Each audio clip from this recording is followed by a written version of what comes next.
Hey guys, it's week 13 and chapter 13 in our textbook, and we're talking about politics. So, being a upper middle class white female and also from down south, I've gotten into a few arguments with family members and friends on who we thought was the better candidate for the president of the United States. And I don't know why so many people decided to choose Trump as the president, other than the fact that he's good with money and could probably help us as far as debt wise. But I was really rooting for Bernie Sanders. I was definitely feeling the burn. He aligned with everything that I believed in.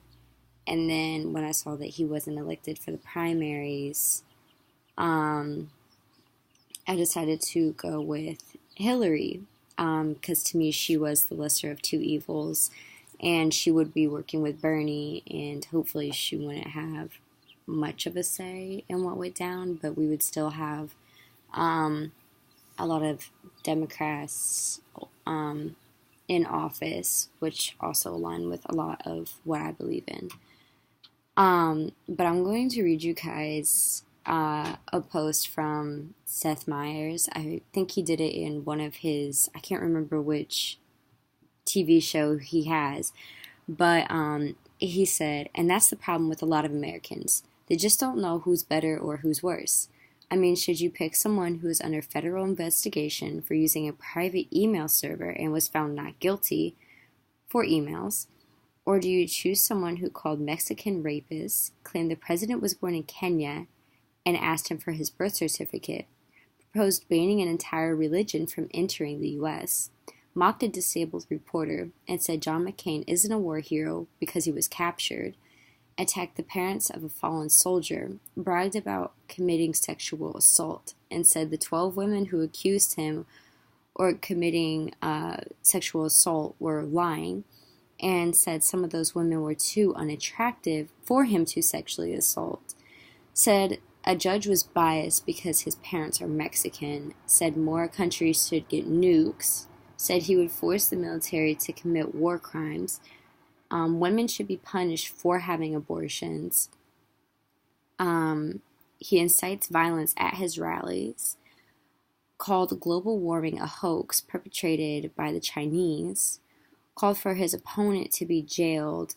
declared bankruptcy 6 times, bragged about not paying income taxes, stiffed his contractors and employees, lost $1 billion in 1 year, has a trial for fraud coming up in November, scammed customers into his fake university, bought a 6-foot-tall painting of himself with money from his fake foundation, insulted an opponent's looks, insulted an opponent's wife's looks, bragged about grabbing women by the pussy, says, don't believe the media, and he is a celebrity, has no government ties, but all I hear most of the time is a lot of Trump supporters making like excuses for him, but then they get mad when we say why we support Hillary or why she would be the lesser of two evils to choose from for the United States. So I definitely feel like it sparked feminism and black rights in America. I feel like a lot of it happened all at once, and I love that people are still making a stand and still going out and doing rallies and walks and protests. I think it's definitely made a difference, and I feel like a lot of people are starting to see.